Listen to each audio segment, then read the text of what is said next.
You ever notice how laughter sounds different when people are nervous?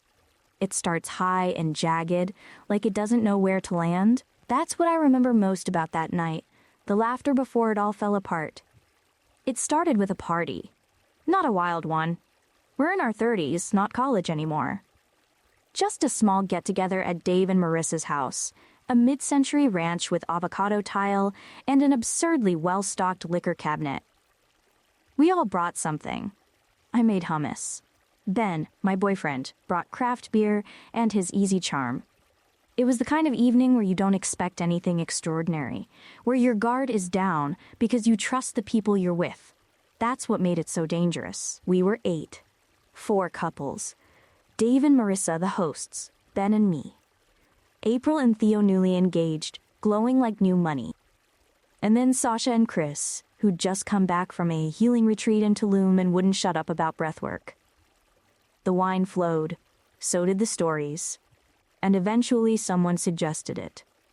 Truth or action. Not truth or dare. We were too mature for that, apparently.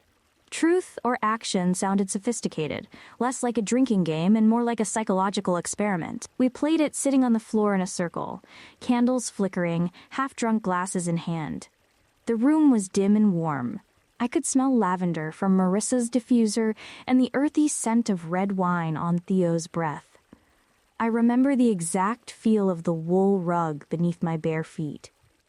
I remember how close Ben's knee was to mine, how far his hand stayed from it. It was Chris who broke the seal with a stupid question. Have you ever cheated on a test? Followed by an even stupider action singing the chorus of a Taylor Swift song in falsetto. We laughed, sipped, moved on. But then Dave, grinning with that performative charm of his, turned to April.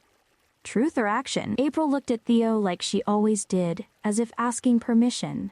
Truth. And that's when everything shifted. Dave leaned back, lips curled into something too smug. What's the biggest secret you've ever kept from your partner? The room exhaled all at once. A ripple of nervous chuckles, eyes darting around like maybe someone would interrupt, call it off, say that's too much. But no one did. April blinked. Her fingers tightened around her glass. Define biggest. Come on, Dave said, grinning. You chose truth. Theo nudged her, smiling. Babe, it's fine. It's just a game. April looked at him. Really looked. And then at the rest of us. And then she said it. I slept with someone else. Before we were official. But I didn't tell you because I thought you'd walk. Laughter died like a candle in wind. Theo froze. Everyone else just sat there, blinking.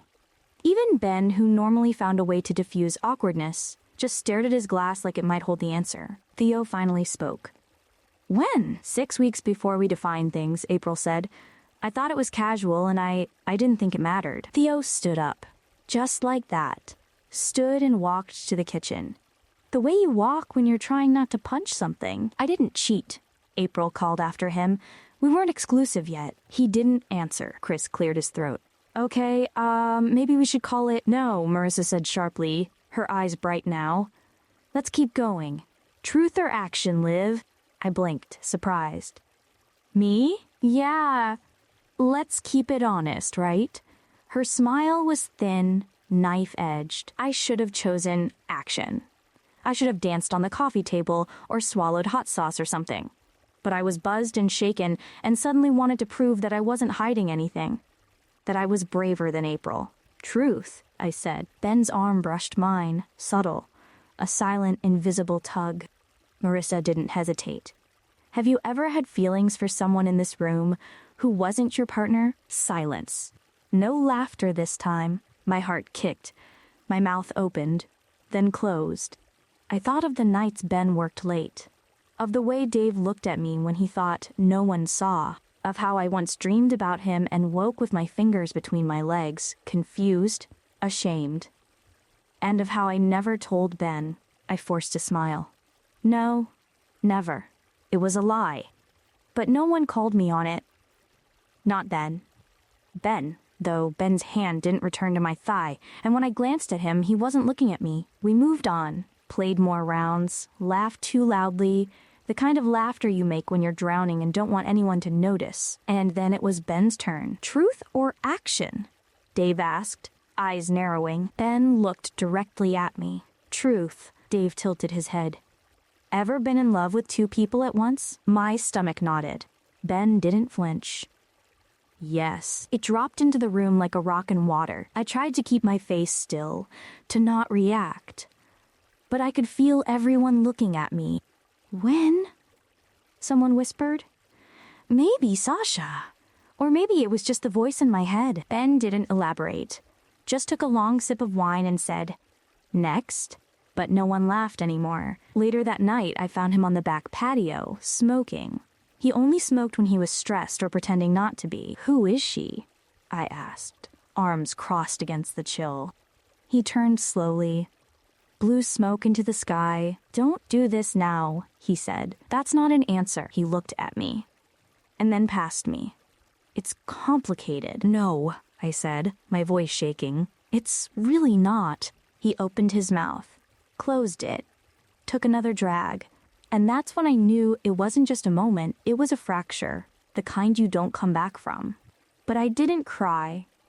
Not yet. I just stood there, breathing the smoke he exhaled, watching the night around us warp and shift into something I didn't recognize anymore. The next morning, Ben made coffee like nothing happened. He moved through the kitchen in his gray pajama pants, whistling some low, tuneless hum, like the tension clinging to us wasn't real.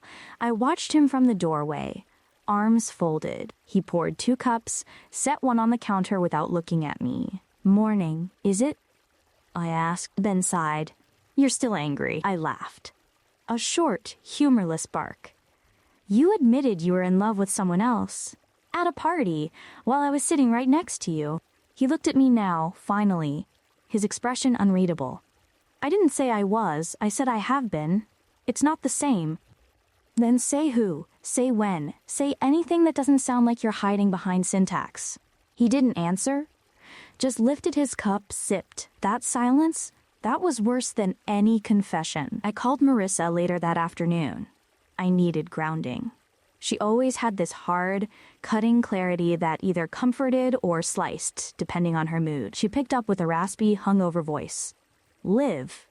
Oh, God. Last night. Yeah. There was a pause. A clink of ice in a glass. Probably hair of the dog. I didn't mean to push with that question, she said. I was drunk. And maybe a little pissed. Pissed at who? Another pause? Chris, she said. He slept on the couch last night. I blinked. Why?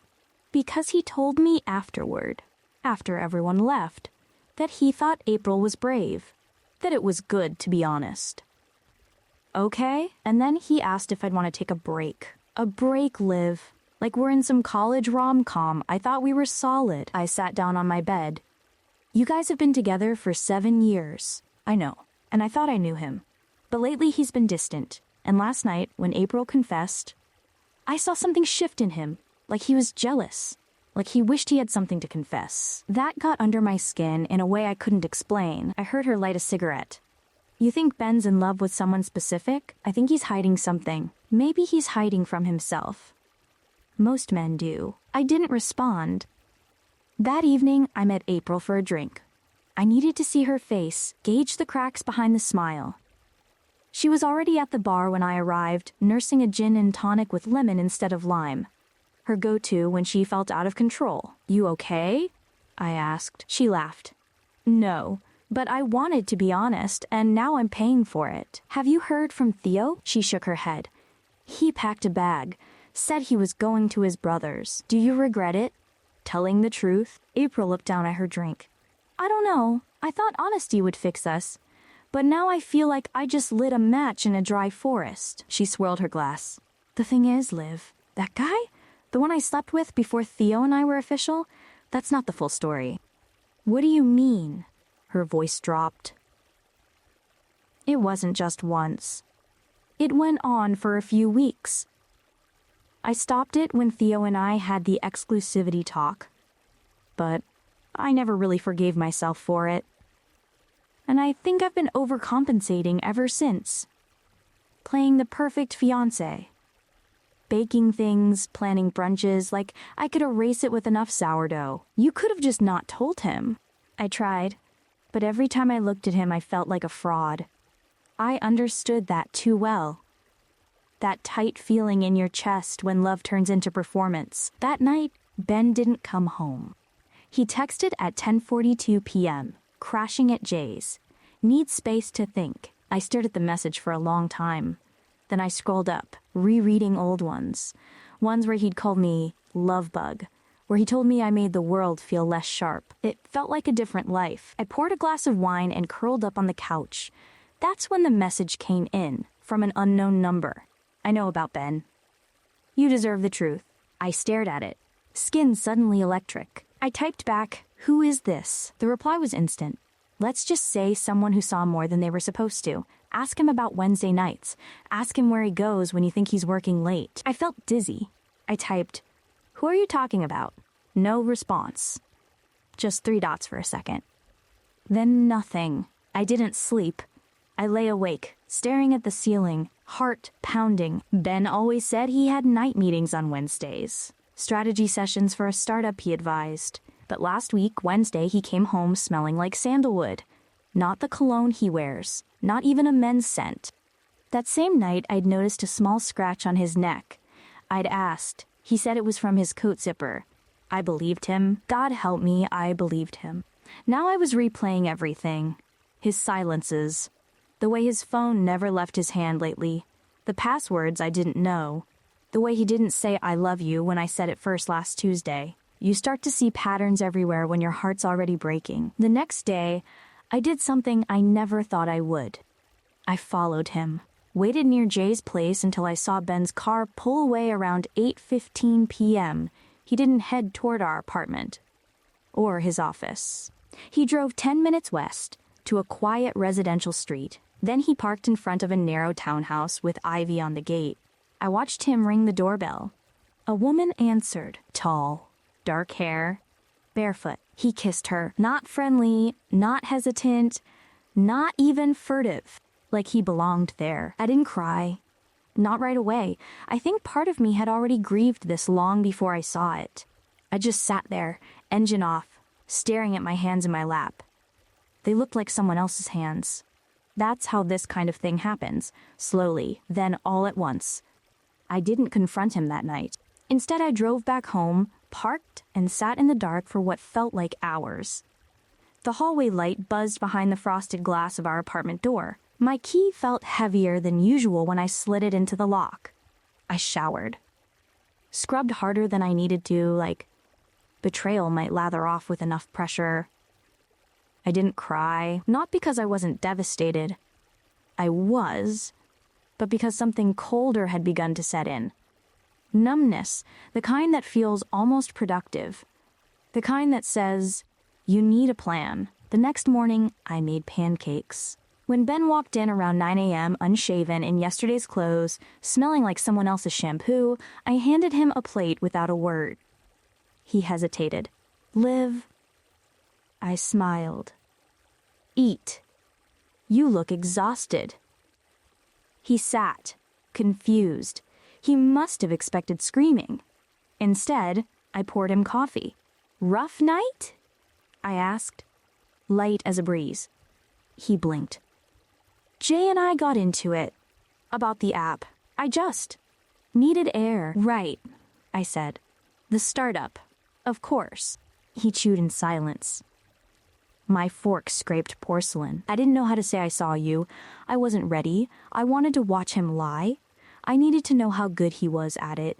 That afternoon, I messaged April. We need to meet. Just us. She agreed. Immediately. We met at a small bookstore cafe. Neither of us usually went to neutral territory. She was already seated when I arrived, sunglasses on, fingers wrapped around a mug of chamomile. I followed Ben last night. Her hand froze mid-stir. Oh, God. He wasn't at Jay's. He went to someone's house. A woman. She kissed him. He kissed back. Like it was routine. April stared at me. Liv. I leaned forward. Here's the thing. I think you know who it is. Her mouth opened, then closed. Her cheeks flushed. Her knuckles turned white around the mug. She started. Liv, I didn't want to be the one to say anything. I waited. April's eyes filled. It's Sasha, I blinked. Chris's Sasha? She nodded slowly. They've been meeting at her yoga studio, Wednesday nights. She told me it was private client sessions. I didn't question it, but 2 weeks ago, I saw his car parked around the corner. I felt the room tilt. So everyone's cheating with everyone? No, she said, eyes fierce now. They are. But you and we've been the ones waiting at home. I sat back. Does Chris know? No, and I'm not sure I want to tell him. Not yet. We drank in silence. 2 women, freshly wrecked. 2 grenades in a bookstore, quietly ticking. That night, I checked Ben's phone while he showered. I'd never done it before. I'd always believed trust was something you maintained or left, not something you policed. But now I was looking for evidence. Looking for poison. I found a hidden folder in his photo gallery. It wasn't even password protected. Just titled Pilates. Inside, a handful of photos. Sasha. Sometimes in yoga clothes, sometimes not. One in bed, her hand covering her face. His arm visible around her waist. My stomach dropped. There were texts, too. Some sweet. Some filthy. One stuck with me. She's not like you, Ben had written. She lets me be who I am. No games. The irony of that. After all, this began as a game. I saw Sasha 2 days later, at Marissa's healing dinner. A peacekeeping attempt, she said, to move forward. Ben came too, of course. Played the charming boyfriend, carried wine, kissed my cheek like he hadn't slipped it between another woman's thighs days earlier. Sasha wore white linen. She greeted me like nothing had happened. Liv, you look amazing, she said, pressing her lips to my cheek. I pulled back. Thanks. Been doing a lot of stretching lately. You know how it is. Her eyes flashed. Just a flicker. But I saw it. I sat across from her at the table, watched her laugh too brightly, pick at her kale salad like she had an appetite for innocence. Chris was beside her, unaware, still telling bad jokes, still glancing at her like she was the sun. I felt sick. Marissa raised a toast. To honesty. To new beginnings. I clinked my glass. To truth. May it always find the light. Sasha choked slightly on her wine. Later that night, as everyone lingered in the living room, April pulled me into the bathroom. I'm telling Theo tonight, she whispered. I can't carry this anymore. I gripped the sink. Then I'm telling Chris. We looked at each other, 2 women with loaded weapons, ready to fire. But something stopped us. April's voice broke. What if this destroys everything? What if all we do is trade pain? I wanted to say pain deserved company, but what I said instead was, then let it. The first break happened on a Tuesday. Chris showed up at my apartment unannounced. I opened the door in sweats, hair tied up, assuming it was a delivery. But there he was, Chris, eyes bloodshot, fists trembling. He didn't say hello. He said, "How long have you known?" My mouth went dry. About Ben and Sasha? He flinched. So it's true. I let him in. He collapsed onto the couch, leaned forward, elbows on knees like he was bracing for impact. I found the texts, he muttered. On her iPad. She forgot to log out. They're everywhere, Liv. Dates, photos, voice notes. Jesus. I thought we were good. We just got back from a retreat. We were doing meditations. Breath work. I thought we were fixing things. I didn't say anything. There wasn't anything to say. He looked up. How long? I hesitated. A few months? Maybe more. He exhaled sharply. And you didn't tell me. I nodded, shame crawling up my throat. I needed to be sure, and then I didn't know how. Chris stood abruptly, pacing. She always told me I was too safe. Too gentle. You know what she once said to me? That loving me felt like being in a padded room, no sharp edges, no friction. I winced. That sounds like projection. Or a confession, he said darkly, because she went and found someone sharp. The silence that followed wasn't empty. It pulsed with humiliation, betrayal, rage. And something else, too, recognition. Because what he felt, I felt. What she did, Ben did. It was a mirror held up too close. I think I want to burn their yoga studio down, Chris muttered. I already fantasized about putting sugar in Ben's gas tank. We laughed. Not because it was funny, but because the alternative was to scream. That night, April told Theo. I wasn't there, but she called me after. He was so quiet, she said, just blinking. Then he asked if it was someone he knew. What did you say? I said no. I lied. I couldn't tell him it was someone from his own gym. I sat on the edge of my bed. Do you feel better? I feel like I've cut something open, and now I'm waiting to see if it heals or gets infected. That metaphor sat with me all night. Ben and I didn't speak much.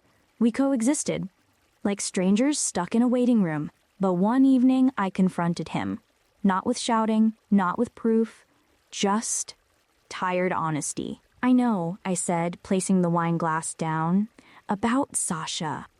His whole body stilled. I followed you, I saw the photos. The texts. Ben stared at me. For a moment, I thought he'd deny it. But then he nodded, just once. I didn't want it to be like this, he whispered. You mean you didn't want to get caught? No, he said. I mean, I didn't expect to fall for her. It wasn't about sex. It was... She made me feel seen again. I swallowed bile. You mean I stopped seeing you? Ben's eyes shone glassy. I don't know. Maybe we both stopped looking. There was a silence. Then he added, but she's not it. I thought she was. But she's not. The audacity, the arrogance, the timing. And now what? I asked. Ben looked down. I don't know. That's the problem, I said. You never did. The last party came 2 weeks later, at Kate and Mike's place. A do-over, they called it. A palate cleanser. No games this time, just wine, music, nostalgia. Sasha didn't come, neither did Chris. Or Theo. But April was there. So was Ben.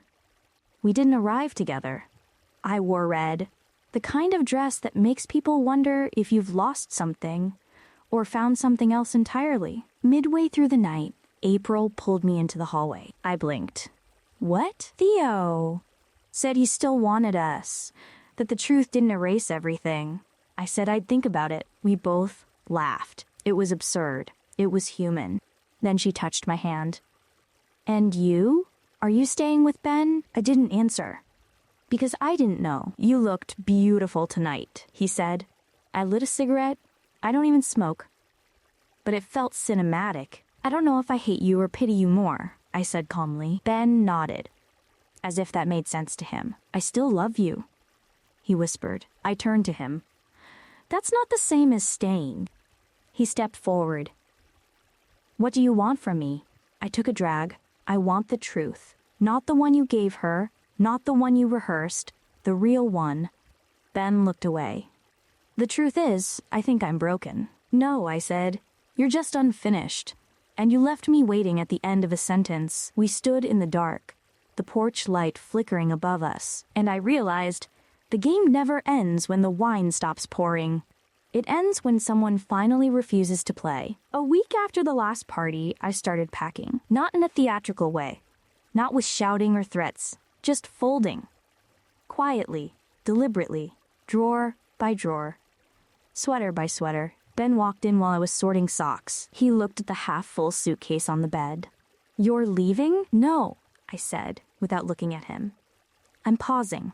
He sat on the edge of the bed, as if the mattress might give him answers. Where will you go? My sister's. Maybe a short sublet. Doesn't matter. He rubbed his temples. Liv, can we just talk? We've talked. No, you talked.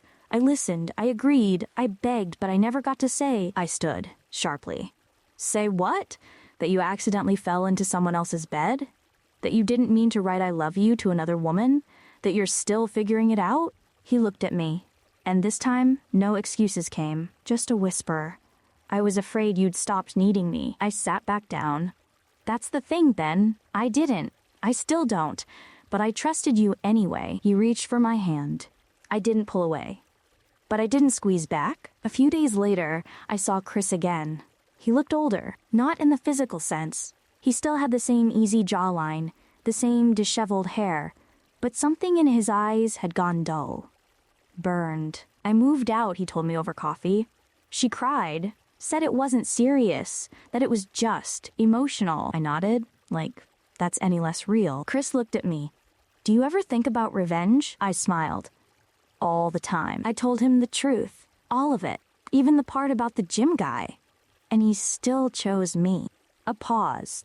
The next time I saw Sasha, it was accidental. She saw me before I could duck away. Liv, she said. Hi. Her voice was brittle, her smile unsure. I nodded. Hi. I said nothing. I'm sorry, she said softly. For everything. I looked at her. Really looked. And I realized something I didn't expect. She wasn't a villain. Just someone who made a selfish choice and justified it with emptiness. Like Ben. Like too many people we both knew. I nodded. I hope you find what you're actually looking for. Then I walked away. The thing about truth is, it doesn't fix everything. It doesn't glue broken people back together. It doesn't erase what was done in the dark. But it illuminates. And sometimes, that's enough to start again. Or to walk away. It's been 3 weeks since I left. I still get texts from Ben. Some are desperate, some are poetic. One just said, I dreamed of you last night. You laughed like you used to. I don't reply, but I don't block him either. I'm not sure what that says about me. Maybe I still want him to hurt. Maybe I want to believe he still sees me in dreams, because I've stopped seeing him in mine. One night, alone in the sublet, I lit a candle. I poured a glass of wine, sat at the kitchen counter, and I asked myself the question that started it all. What's the biggest secret you've ever kept from your partner? My answer? That I knew. Long before he told me. Long before the text, or the kiss, or the lie. I knew. And I stayed. That's what haunts me. Not his betrayal, but my silence. But the question lingers, doesn't it? What would you have done